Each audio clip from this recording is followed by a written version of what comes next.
तुम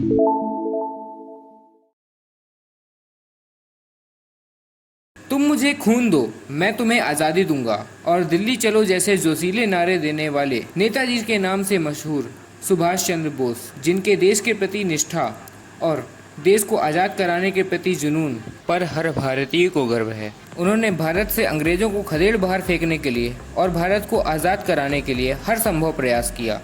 बचपन से ही वो स्वामी रामकृष्ण परमहंस और स्वामी विवेकानंद के विचारों से प्रभावित थे।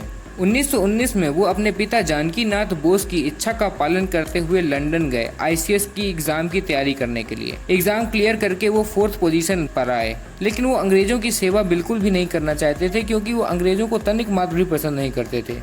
इतनी बड़ी सफलता को दरकिनारे कर वह भारत आ गए और चित्तरंजन दास जी के साथ देश की आज़ादी की लड़ाई में शामिल हो गए और कुछ ही समय में वे देश के युवा नेता के रूप में विख्यात हुए। 1927 में वो कांग्रेस के जनरल सेक्रेटरी भी बनाए गए। इसी बीच उन्हें कई बार जेल भी जाना पड़ा, जहां पर उन्हें पता चला कि उन्हें क्षय रोग यानी ट्यूबरक्लोसिस की बीमारी है।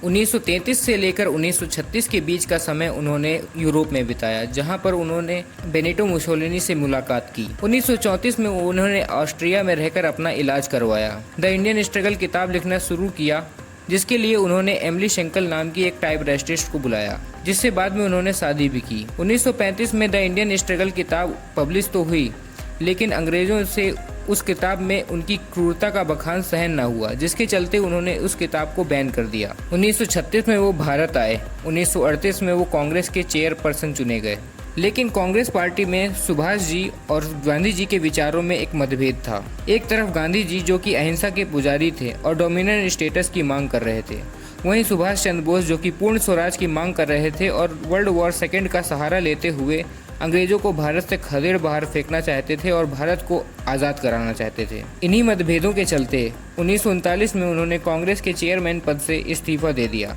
फिर उन्होंने फॉरवर्ड ब्लॉक पार्टी की स्थापना की, जिसने अंग्रेजों का बहुत कड़ा विरोध किया। इन्हीं विरोधों के चलते एक बार सुभाष जी को जेल भी जाना पड़ा। फिर बाद में उन्हें उनके ही घर में नज़रबंद कर दिया गया। फिर 16 जनवरी 1941 के दिन वो एक पठान का वेश बनाकर घर से भाग निकले। फिर वह अफगानिस्तान पहुंचे। फिर इटालियन और जर्मन दूतावास की सहायता से वह मॉस्को होते हुए बर्लिन पहुंचे, जहां पर 29 मई 1942 के दिन जर्मनी के तानाशाह हिटलर से मुलाकात की। फिर कुछ दिनों बाद उन्हें आभास हुआ कि उन्हें भारत की आज़ादी के लिए जर्मनी से कोई भी सहायता नहीं मिलने वाली। फिर सबमरीन की सहायता से वो जापान पहुंचे, जहां पर रास बिहारी बोस के द्वारा स्थापित आज़ाद हिंद फौज का नेतृत्व संभाला। फिर आज़ाद हिंद फौज ने जापानीज आर्मी के साथ मिलकर युद्ध शुरू किया। सबसे पहले अंडमान निकोबार आइलैंड को अपने अधिकार में किया, फिर इम्फाल और कोहिमा में अटैक किया। इस अटैक ने अंग्रेज़ों के दिन का चैन और रात की नींद उड़ा दी थी।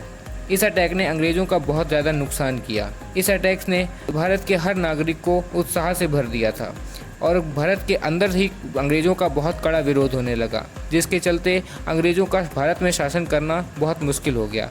लेकिन दुर्भाग्य से दोस्तों, बहुत ज़्यादा मौसम ख़राब हो जाने की वजह से आज़ाद हिंद फौज और जापानीज आर्मी को पीछे हटना पड़ा, जिसके चलते वह अंग्रेज़ों का और अधिक नुकसान ना कर सके। लेकिन नेताजी के इस प्रयास ने अंग्रेज़ों को भारत में ज़्यादा दिनों तक टिकने न दिया। 1945 में वर्ल्ड वॉर सेकेंड खत्म हुआ। 1946 में कैबिनेट मिशन भारत आया और 1947 यानी 15 अगस्त 1947 के दिन भारत आज़ाद हो गया। वर्ल्ड वॉर सेकेंड में जापान की हार के बाद नेताजी रसिया की तरफ मदद के लिए बढ़ रहे थे।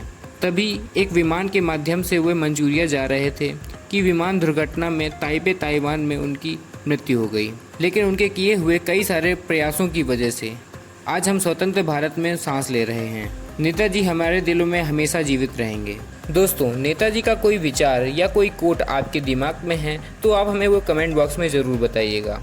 नेताजी की ये बायोग्राफी आपको कैसे लगी, आप हमें कमेंट बॉक्स में ज़रूर से ज़रूर बताइएगा।